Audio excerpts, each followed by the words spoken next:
花喜好新闻，好心的新闻。来看云林北港的大东路，有一间卖便当的老店，做900外粒的便当，免费送予有需要的民众。这间老店送这个爱心便当已经送10年了，而且是这员工甲亲戚朋友对着头家来做爱心出力出时间，大家拢安尼无闲假，欢喜叮当。 全菜色包便当予人客，这是便当店定定看到画面。不过，这间便当店所有真侪人伫咧排队，敢有啥物特别的所在？原来，这间伫咧北港大东路的便当店发起爱心行动，暂停营业一天，招店内底员工和亲戚朋友做伙发免钱的爱心便当，予需要的民众。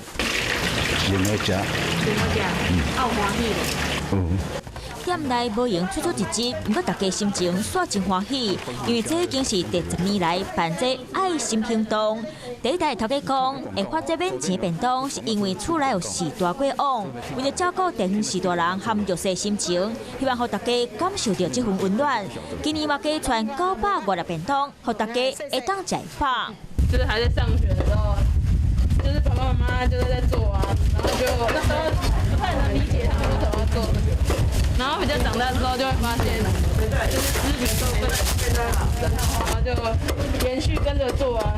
员工对头家做爱心，中昼时间便当店内底人客甲靠足足。然后就想说来帮忙的，怕他们人手不够。即摆便当店搞好第2代了后，这项爱心卖继续传落去，让大家伫咧寒天感受到社会温情。